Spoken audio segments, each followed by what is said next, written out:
forget to like and share this broadcast with your friends and family on Facebook Live as well as on YouTube.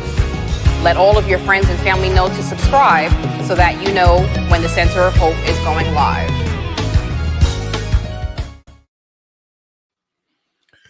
God bless you and welcome to Real Talk. If it's Monday night and it's 9 p.m., it's time for Real Talk. I'm your co-host on tonight, Bishop Mitchell Taylor, and I'm so glad that you decided to stop by and join us for another edition, live and in direct color with you on tonight. Listen, as you're coming in, hit that share. You like that, right? Hit that share button. Let people know that we are live and ready to talk and engage the real talkers on tonight. And we've got a real hard-hitting subject that I believe you're going to get into on tonight. It's going to be a blessing. I want to take just a moment to welcome the real talkers on tonight. Bless you, Sister Wendy. Brother Peter Keynes, who blessed us on Sunday morning along with the praise team Sunday afternoon. Sandra, bless you. Christina Stokes, bless you. Greetings to you. Sandra Wilson, Melinda Williams, blessings. Sister Mother Wendy Pittman, blessings. Phyllis Williams, blessings. Laverne Wilson, bless you, blessings. We welcome all the real talkers on tonight. We are in year number 3. Somebody put that in the comment section. Year number 3. 3 years. Real Talk has been on the air. Myself and my co-host, the Honorable Bishop Dr. Liston Page II. Bishop.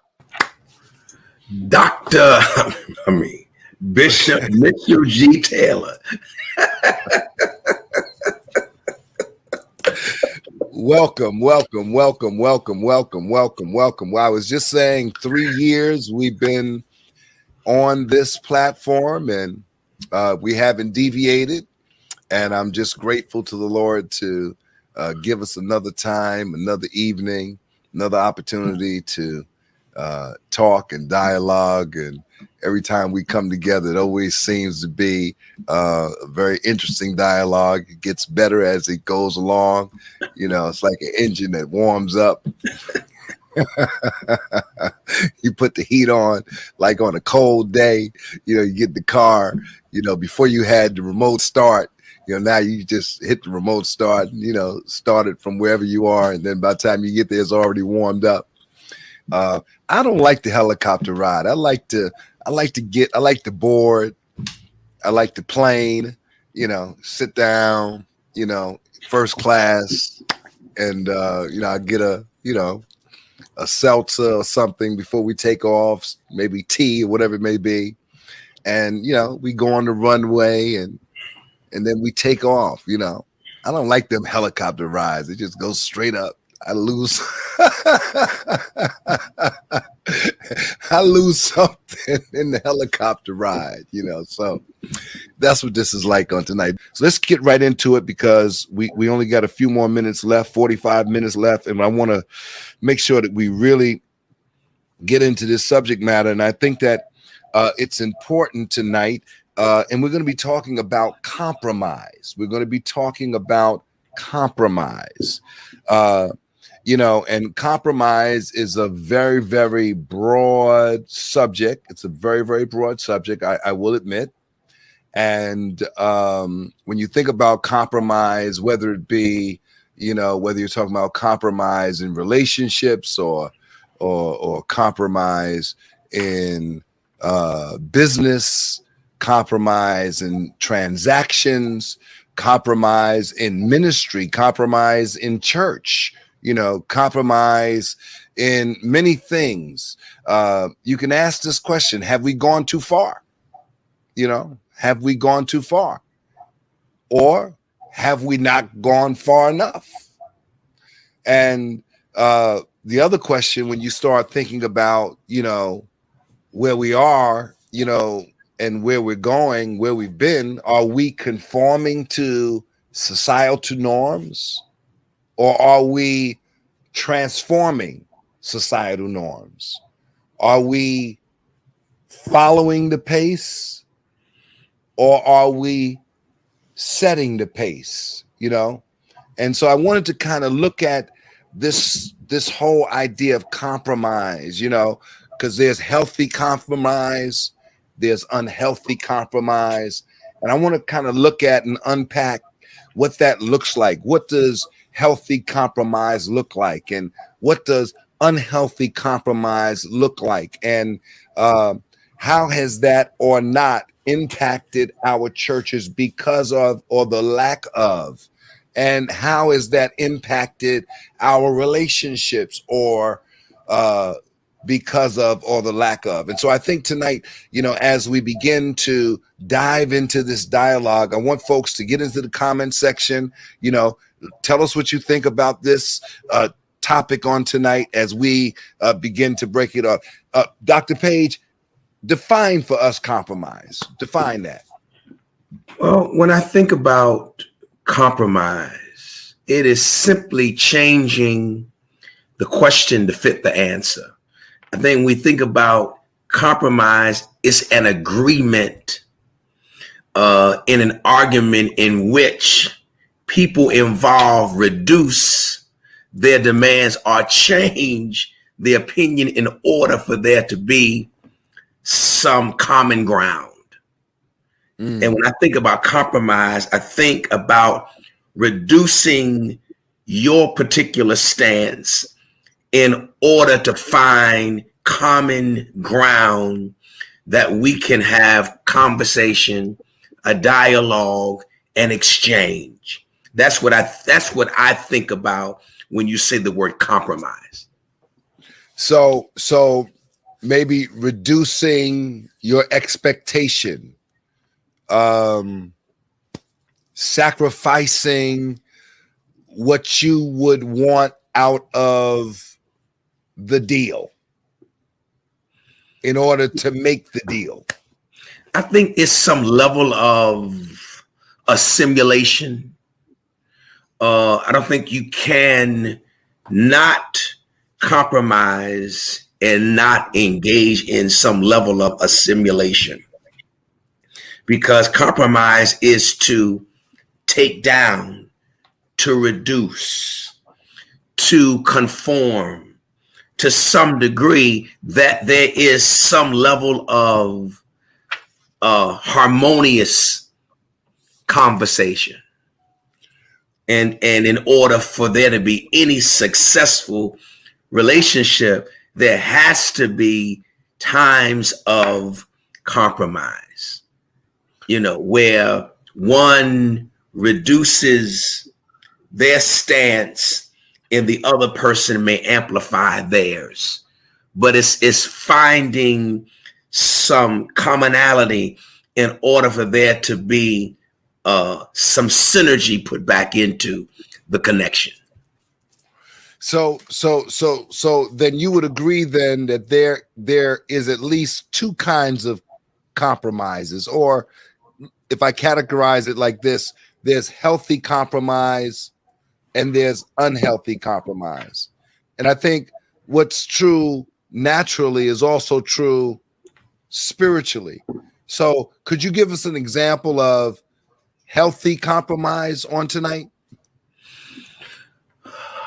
I think when there's a healthy compromise, I think both sides are not relinquishing what they may have in terms of a conviction. You have a conviction, I have a conviction. I think it's healthy when I can maintain mine, you can maintain yours, but we can still find some common ground to exchange thoughts, ideologies, concepts, even differences, and still have some level of synergy. I think that's a healthy compromise. I think an unhealthy compromise, I would think, is when certain values have been lost, certain moral ethics are no longer important to the other side that you're trying to find that commonality with. I think compromise can be extremely difficult, and it can be extremely dangerous, because I think there should be some what we consider non-negotiables. In non-negotiables, there is no compromise. My relationship with Jesus Christ should not be at all under a discussion of compromise. I think we should be concretized in that. I think us being exclusivists, I don't think there's no room for compromise there. But I think certain theological concepts, yes, can be compromised, particularly when they're not salvific in nature. It has nothing to do with salvation. We can differ and we can disagree, but when it comes to Jesus being Lord, there's no compromise to that. Head covering, yes. Women ministers, women pastors, whatever the doctrinal concepts may be, if it's not salvific, I think then it can be a healthy compromise. But when it's a non-negotiable, I think then you're treading on some very dangerous ground. Okay. So then based on what you just said, then a healthy compromise would look like when there's an even exchange of sacrifice that results in everyone involved being satisfied. I agree with that. That's a good definition. Okay. Everyone involved being satisfied. So then conversely, based on what you just said, unhealthy compromise would be when there's an uneven exchange and one side gives more than the other. Correct. Resulting in a post-relational war because of some sense of inequity. I think that's another great way to frame it. But I think, having this kind of discussion or compromise, maybe for me and you or others who may be in our age bracket, I think compromise is something that looks different for us than maybe those who are younger than us.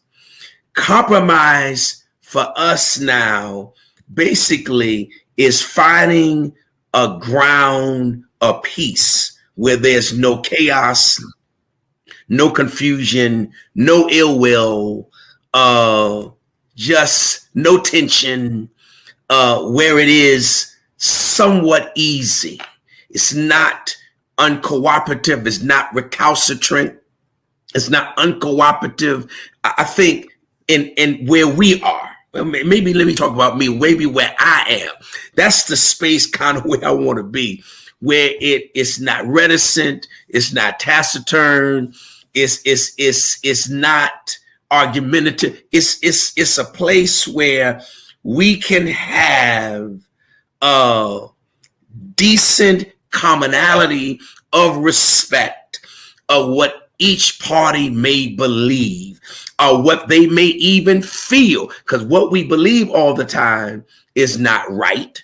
What we feel all the time is not right, but it may be right to us and feel right to us at the time.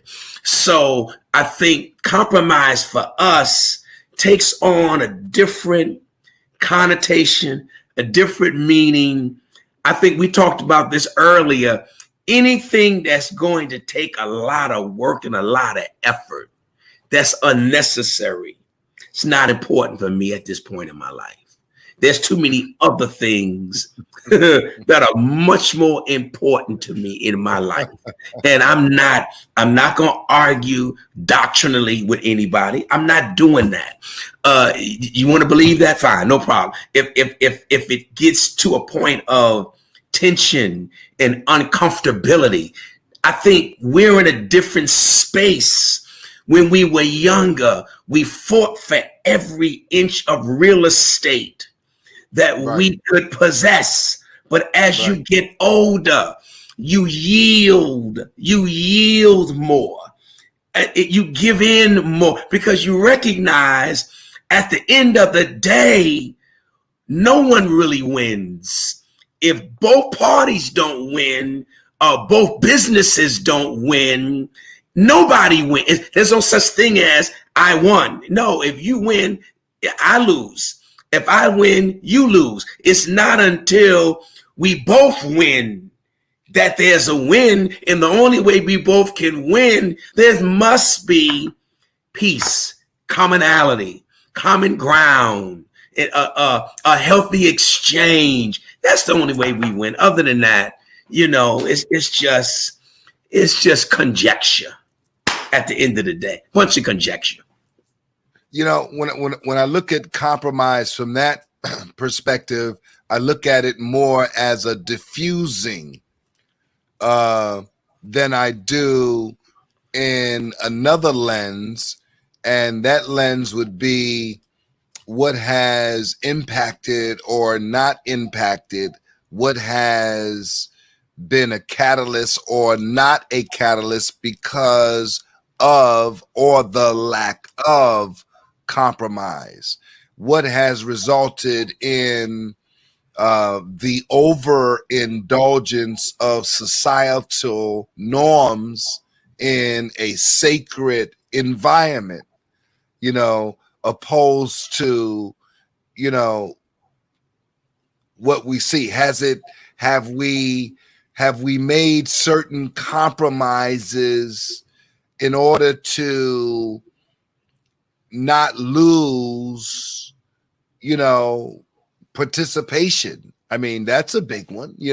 Have we relaxed so many issues and so many things have changed? And I never thought that I would be at this point where I'm scratching my head a little bit now, but it's okay. It's okay for me to scratch my head because, I served and I'm serving my generations, right? And there will be others that will serve their generations and have a progressive experience with God that will hopefully produce his image, in the earth, and I think that, my understanding of it and my concept of it and my visual of it may be a whole lot different coming from a 60-year lens opposed to a 30-year-old lens. Yeah, I think when you get older, so compromise for us as you get older, it is much different than I was in my thought process in terms of compromise when I was much younger. Where I am now, where you have grandchildren, you've raised your children, you've pastored a couple of decades, you've traveled the world, you've done pretty much anything you want to do, you've owned property, you've owned vehicles, you've had what we would consider a successful career. Life just looks a little bit more different sitting in this seat than I did when I was 30, maybe even when I was 40. I want to be an apologist. I want to defend the faith. I want to be able to stand for what is right.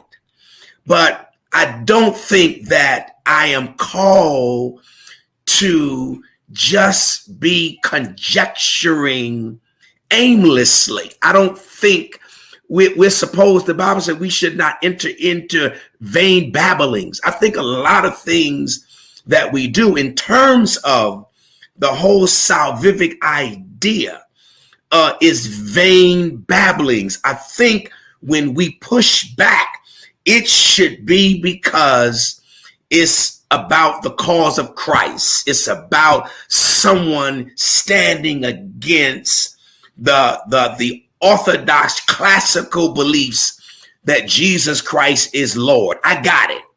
But anything outside of that, that's not salvific, it is left up for theological argument. And when I say theological argument, it is spirited, but is never disrespectful.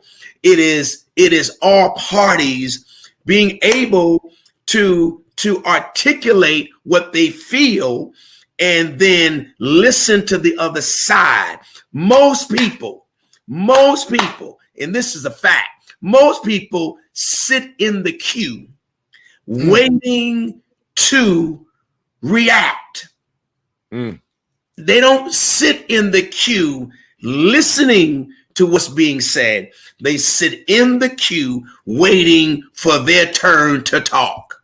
And normally, you're never going to get anything accomplished like that unless one party compromise and say, you know what, I get it. I get it. They're not hearing me, and I'm probably not hearing them. So the best thing for us to do, find some common ground and move on past that. And I think that's probably where we are now. Teaching in 2 or 3 different seminaries now, I've learned the art of compromise because I'm not going to argue with the student.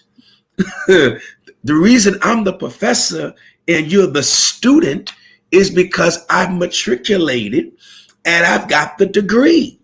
The reason you're sitting in the class is to learn from me. Now, if we do this in a real healthy Socratic way, I can learn from you and you can learn from me. But I'm not going to be arguing and not be combative with someone I'm trying to teach something to. And I think a lot of people could learn if they would just compromise their point. Just don't serve your point yet. Just listen, digest, let it marinate, and maybe give it a day or two. Marinate, then come back after some close scrutiny, analysis, reflection, and maybe you'll find out that what they were saying, they were right, or maybe you may find out how misinformed they are. Because when I went to seminary, that's what was my mindset. I'm not going to go in class and debate with my professor. It's 1 or 2 things I'm going to learn. I'm going to learn he knows more than me, or I'm going to learn he or she is misinformed. Either way, I'm going to walk away from the encounter with something. And I think it takes a lot of discipline, self-control to compromise. I failed many times. Many times I fail, but it's what I'm learning. And then I don't know if you'll agree with me with this, but this is what I'm learning. We talk about the fruit of the Spirit, fruit, singular, that have 9 attributes out of the fruit. One of the attributes of the fruit of the Spirit is temperance, self-control. I am learning that is something I must be better at. Self-control. At 61, I'm still learning. I must be in control because we don't talk much about that being one of the attributes. But true. Control and temperance, man, it will keep you out of a lot of compromising situations. That's true. A person, and I'm going to tell you where I got it from. Proverbs 25:28. A man who does not have control over his own spirit is like a city broken down without walls. If you can't practice temperance, self-control, you're going to always be in a compromising situation. So why not just, Lord, help me to be more in charge of my feelings and my emotions. Help me to manage them better. I mean, I think once we do that, I think compromise then looks differently from that lens. That's true. That's true. I'm reading this now. Whoever has no rule over his own spirit is like a city broken down without walls, no guardrails, no discipline. Like a city broken down without walls. Yeah, that's powerful. And so I think that, finding middle ground, finding middle ground. And Mitch, knowing when, I tell you what was compromise, knowing when to say, this is not going anywhere. This is doing more damage than it's doing good.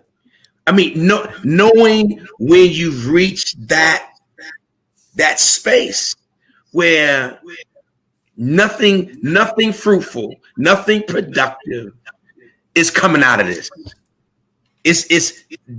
We got to end this right now because it's not going. It's going to end. If we continue, it's going to end worse. And it's going to be more destructive, more chaotic, more combustible. And I think that as you get older, you start yielding and saying, listen, okay, no problem. My dad told me something a long time ago, many years ago, and I never realized it until really recently. He says, you don't have to be right. Even when you are, you don't have to be right.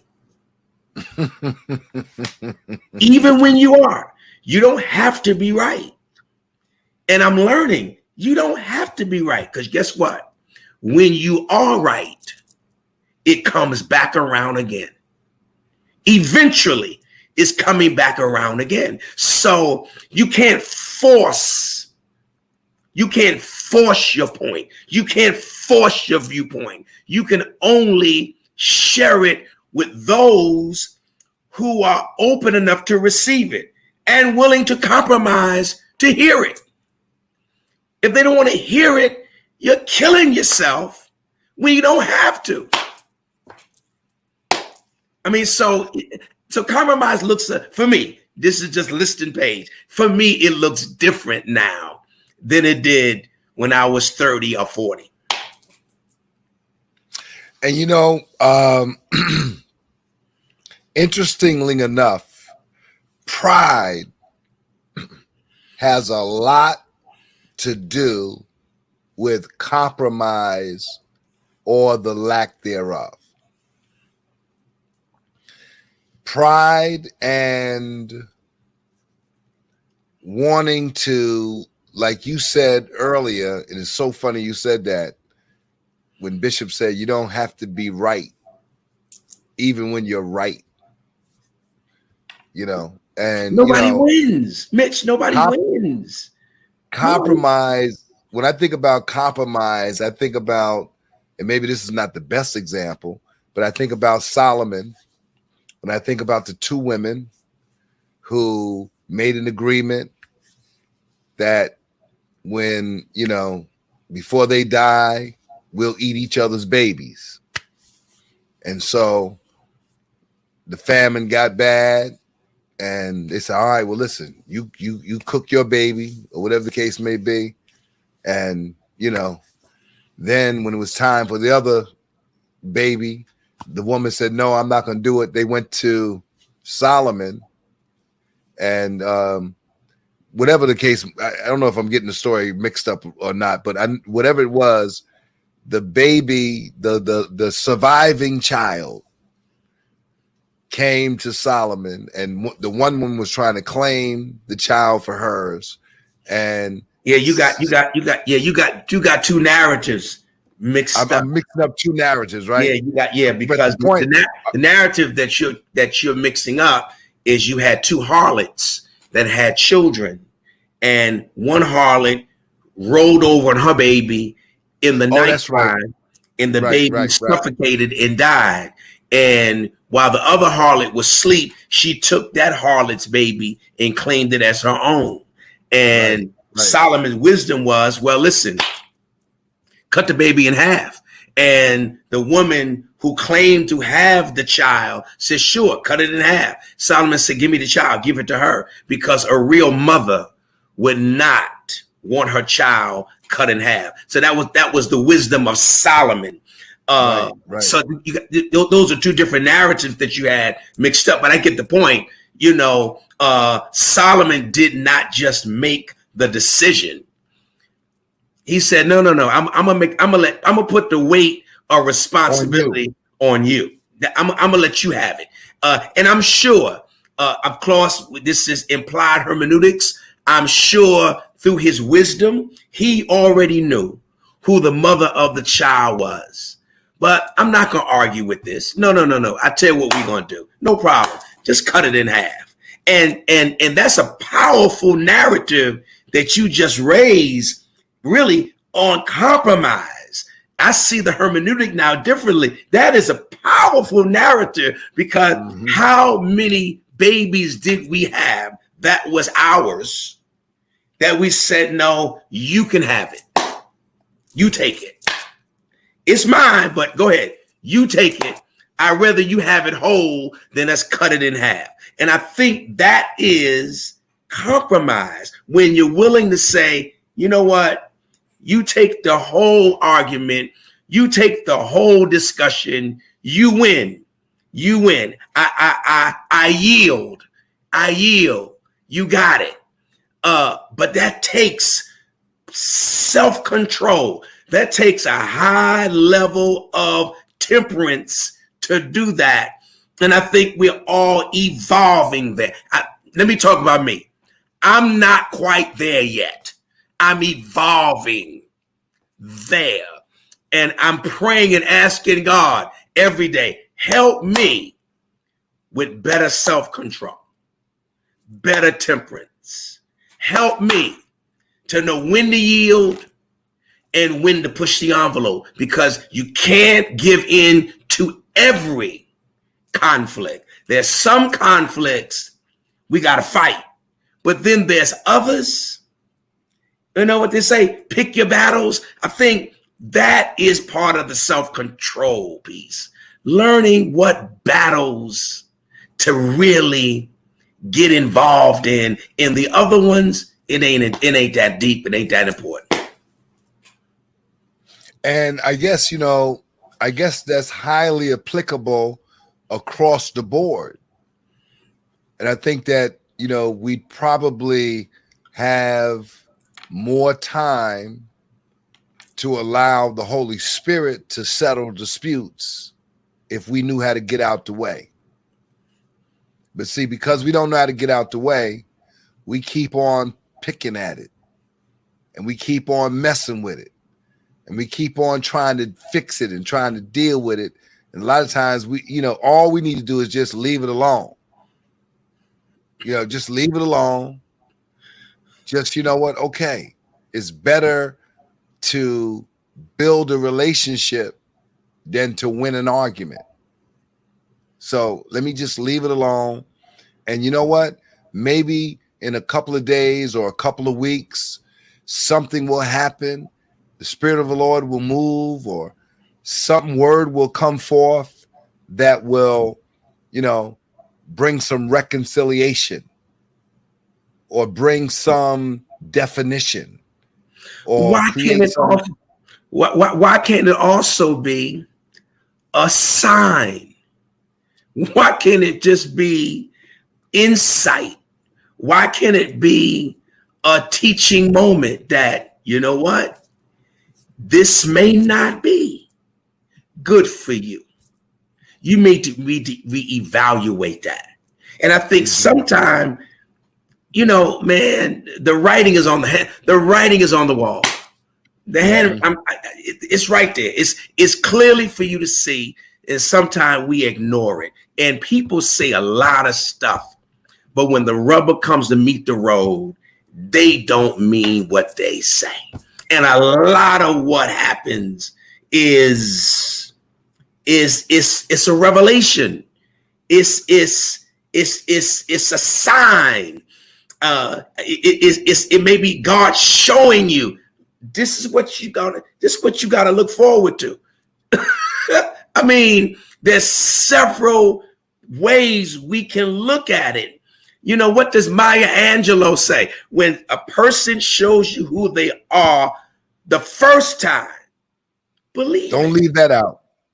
First time, believe it.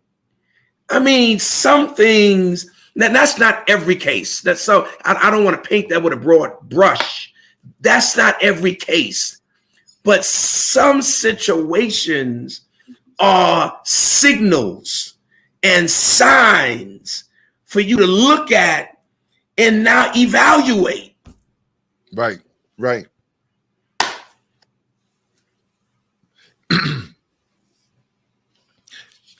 So if you do it my way, this time, we could try it your way next time. These are, you know, forms of compromise. You know, we'll do it my way this time, but let's try it, you know, we'll try it your way this time. And then we'll try it my way next time. You know, these are, you know, compromises. But I mean, I guess, you know, when is compromise too much? When you lose yourself. When you lose yourself.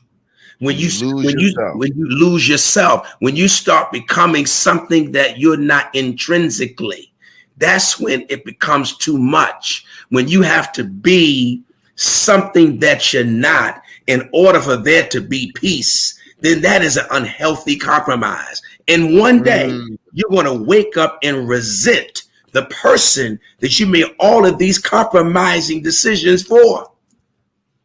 When you have to be someone that you're not. You got to be something that you, in order for us to get along, I got to be something that you're not in order for me and you to get along. Eventually, one day, that's going to blow up. You're going to get tired of that. People are going to get tired of that. That's why it's important to tell people who you are up front. Don't give them your representative. Present the real you to them. So that way, they can make a decision whether or not they want to forge ahead. And then what's important? I mean, come on. Listen, I don't care what nobody say. There is no, and we're talking in general. So we're not talking about just man-woman relationships or whatever those relationships entail. We're talking about all kind of connections. Let me tell you something. You are not going to get all you want from any one relationship. It doesn't work like that. You know, I may get 60% of what I really need, but that other 40%, is it that important that I've got to continually argue and fuss and be uncomfortable? I mean, those are things we need to really evaluate. You know, our relationship, we made a decision long ago. Listen, whatever the deficiencies either of us have in our relationship, it ain't enough for us not to be friends. We're going to cultivate the points that are strong and do what we can to gingerly navigate through those minefields that we may disagree on. I mean, that's the beauty and the wonder of compromise. But is it, you got to decide, is it worth it? Is it really worth it? I mean, do I want to do this? I mean, these are hard questions, but the answers are much more telling. Do I want to deal with that? And then am I compromising to the point where it's degrading or diminishing or devaluing who I am as an individual? Is this compromise? Am I redefining who I am in order just to get along? I mean, there's several things there, Mitch. Trying to impress people that you don't like. And, it's, I mean, it's really, I think that when you mature, you get to the place where, you're not going to subject yourself to environments that create discomfort, and you're not going to continue to be disrespected or disregarded or disenfranchised or disheartened, especially if what you're doing and the place you're doing it from is a place that is genuine. And I know a lot of people have been there. A lot of people have experienced this, where you put it all out for people. You put it all out on the line for people. You try to be the best that you can be for people. You even compromise yourself and some of your characters and your integrity in order to press for some acceptance. A lot of people do it, and only, to find out in the end, it wasn't really worth it. So, the other thing is, you said something very significant about, picking those battles and, thinking about those minefields and navigating them, because those minefields exist in every relationship. Every relationship has a minefield. All of them. I mean, I dealt with one yesterday. And I was talking to, it's so amazing. I was talking to Dr. Walker Allen today. And I said, Allen, I've come to a point in my life where if people don't evolve, you can't make them grow. You can't make people maturate, mature, develop. You can't. You have to learn how to love them and enjoy them where they are. And you have to make a decision when you want to spend time with them. If the time you spend is pulling you away from something much more significant and valuable, then you have a decision you have to make. Now, if you're not doing anything of any consequence and you want to make that investment of your time, fine. But don't get upset when people don't evolve. Don't get upset with them. Don't get upset with yourself. Just come to grips with the fact that everyone does not grow and expand and amplify at the same rate. People don't evolve the same. Just learn how to accept them where they are and keep it moving. Don't go in their space, upsetting their environment. If they're comfortable in their environment and they don't see the need to reevaluate it and change, then you got to make a decision, because going in it, making them upset, making them uncomfortable, telling them their environment should be better than what it is, you should be far further along than this, all you're doing is creating animosity. So you gotta decide. And I think the seasons of life where we are is that we got to be in places and spaces where people have the same desires that we have. Other than that, you're wasting time. You want a condo, they want a 6,000 square foot house. Well, guess what's going to happen? They're going to get on your nerves talking about this 6,000 square foot house.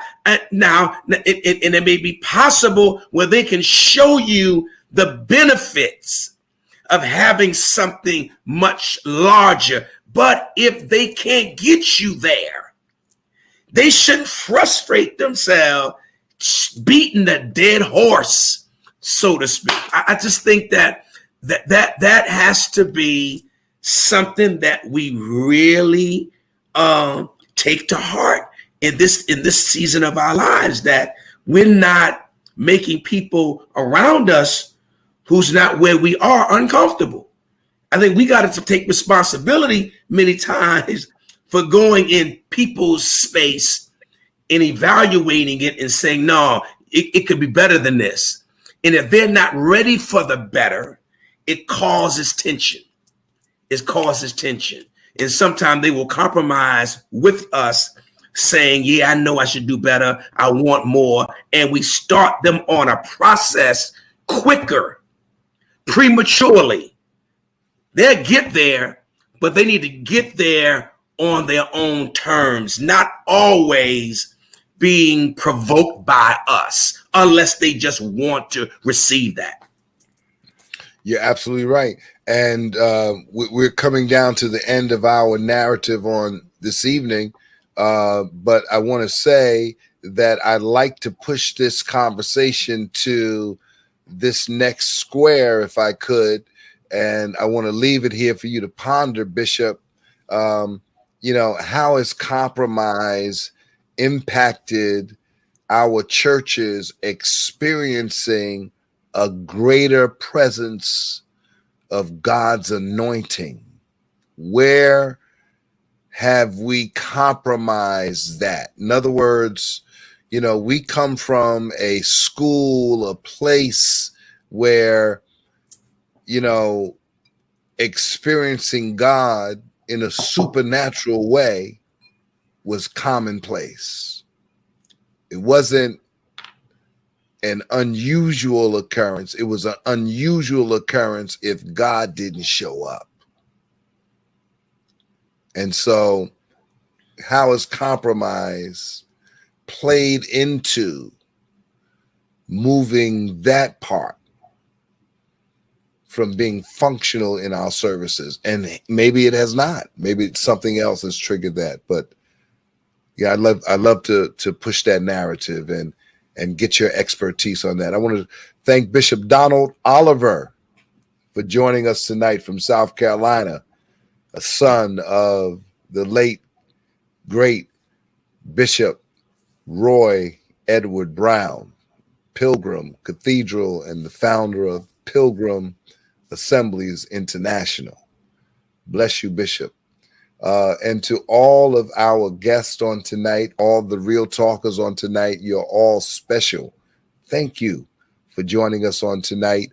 If you're not following us on Facebook or Instagram, follow us. It's time to sow a seed on tonight. I want everyone that's here, get your seed in your hand. If we were in a studio, a sanctuary, we'd have you preparing your seed on tonight. So think of it as that as we prepare to give unto the Lord on this evening. Everyone, don't sow a seed less than 23 on tonight. Don't sow a seed less than 23 on tonight. And God will be glorified. Bishop, any final words of encouragement, direction, instruction for the real talkers on tonight, just before we sign off with our seeds? Man, this has been a very powerful discussion. I'm looking forward to our discussion on next week. I'm reading a book entitled Syncretism and Religion. And it talks about how it's a great possibility, and it is suggested that we have lost some of our classical orthodox roots, blending and synchronizing with other faith practices and traditions that does not come out of the soil of what we believe.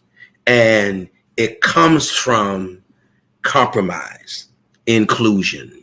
So I think as we push forward, this is a very relevant conversation, because do we see from a classical Pentecostal lens, do we see the same intensity of the Spirit of God in our worship services as we did years ago?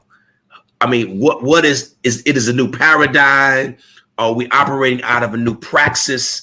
Is there a new construct? Or are we just maybe over exaggerating because of the environment and because of the plurality, that our diversity that we live in?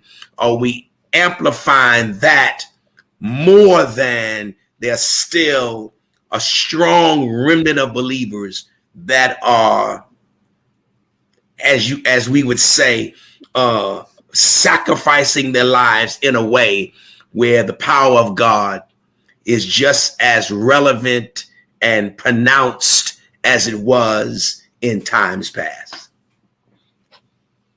I mean, I can think of just a couple of things, and I guess I'm not even doing it in any particular order. But if I just jotted down three things real quick, compromise of participation, compromise of praise in a service, instead of sitting as a spectator being entertained, compromising attendance, showing up, so not any particular. So if I put in order, attendance, praise, participation in some auxiliary or ministry, that, where have we compromised? We used to, it was no question that we were coming to church every single time the door of the church is swing open, we would swing in. Okay. Now we're negotiating, and not only are we negotiating, but pastors are accepting. Okay, I'll see them second and fourth, and I'll see them first and third, or I'll see them first Sunday. You know what I mean? I'll never see them on the fourth Sunday. Fourth Sunday is the Sunday, Rev. I don't come on the fourth Sunday. That's the youth Sunday. That's for the children, and that's for my day off. And, I thought about this the other day. I said to Pastor Hassan, Pastor, do you think that it would enhance the attendance if we had transportation for people to come to church? And he said, no. He said, we don't provide transportation 5 or 6 days out of the week for them to go to work. So what makes church so special that all of a sudden you need a special lift? I would say what makes church so non-essential that you can't put the same effort into going to a secular job that you would go into a sacred space. See, I think what we've done, we have provided a vehicle for them to be non-participatory, not active in worship or praise. But even in that, that's our nomenclature from classical Pentecostalism. And that's our manner and style of worship. See, I'm in a different space, and I think we're all going into different space. Is shouting, dancing, raising of the hands, singing songs, is that biblical way of faith practice, or is that our cultural way of faith practice? And I think sometimes our cultural faith practices transcend biblical interpretation of worship. And I think we need to get back to understanding what is worship, what is praise. When we grew up, my mom and dad would say, you shouldn't be out there dancing and praising if you don't have an experience. You dancing and praising because God brought you through something. And you worship God for who he is. I mean, they that worship can only worship in spirit and in truth. So if you're not in truth and your spirit is not being transformed, it's very difficult for me to see you with your hands raised and your mouth open in worship. Now you can follow suit as a mechanical type of function, but I'm talking about in terms of an experience. So I think, you know, we probably need to reevaluate and revisit some of our faith practices. And maybe we have compromised those because we go to this scripture right here. Let everything that have breath praise ye the Lord. Let everything. I don't care where you come from today. Let everything that have breath praise ye the Lord. And that may be true. But who was David writing that to? He was writing it to who? Covenantal believers. Let everything in here that's breathing give God praise, give God worship. So I think that there must be a reevaluating of biblical texts that we use to invoke participation. Said that. Yep. Now you're right. Listen, Peter Keynes, thank you for your seed tonight. Kathleen, thank you for your seed tonight. I need 8 more people tonight to sow your seed. Sow your seed tonight. While Bishop was talking, man, you was lighting me up. You were lighting us up on tonight. Thank you so much for setting us up for next week. Next week's going to be a powerful discussion. Need you to sow your seed on tonight. It's so sad. Let me hear this. Let me read this. It's so sad we have to have this conversation, like compromising to go to the Lord's house. I'm kind of emotional right now, and I repent. As it, okay. Yeah, I feel you. I feel you, sis. We all, there's room for a turnaround on all platforms, you know, and where, you know, like you said, Bishop, you know, where it may be, you know, attendance for someone, it may be participation for somebody else, it may be, you know, something else for somebody else, you know, and you know, like you said, you know, your parents, the way, you know, we came up in church, you know, you praise God because you had a reason to praise God, you know, and today, you know, we praise God, you know, it's a part of our cultural experience, like you said. You know, is it really out of the adoration? Is it really out of appreciation? Is it really out of, you know, what is it? Why are you praising God?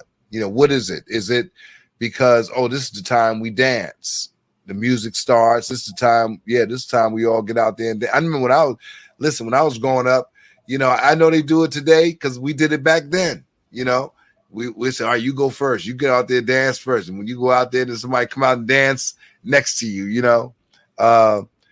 But, you know, it was, you know, it was an experience. It was a cultural experience. It was also a spiritual experience, you know. And sometimes you mess around, you start out playing, and the Holy Ghost get a hold of you for real. You're right. You know. But you know, Mitch, I think I don't even think we value the expression enough to even treat people differently through our behavior and our temperaments. When we do all that dancing and shouting in church, it would come right out and get caught up in an offense and stop speaking. and stop fellowshipping. But we just came out of what we would call a spiritual experience. And I beg to differ. I think it was spirited. I think it was culturally passionately driven by what we practice as a faith tradition. But I don't think there's no real transformative power there. Now that's kind of where I'm at. I think we should start looking for transformative power. And we certainly would not be having a conversation about attendance and participation and commitment if people really had life-changing, transformative experience. Because church is about, for me, formation. It is taking you through spiritual formation where you evolve through progressive sanctification into the image of Christ. Not get tired shouting and dancing all day. You're right. You're right. You're right. You're right. Listen, we can talk. Listen, I don't want to use up tonight for next week. I don't want to do that. I don't want folk to come back for this on next. Thank you so much, Juanita. Thank you so much for your seed, and Claudette, thank you so much for your seed on tonight.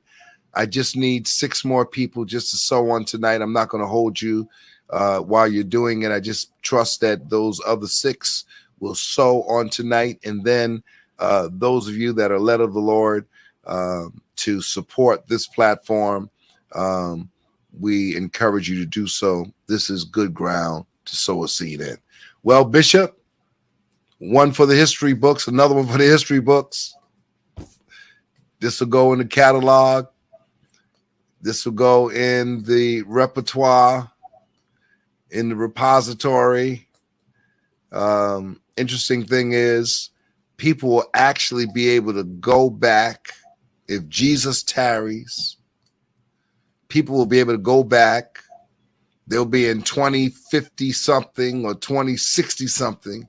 And all of you people in 2060 something that's looking at us right now, I'm here to let you know there's some good stuff you're listening to here.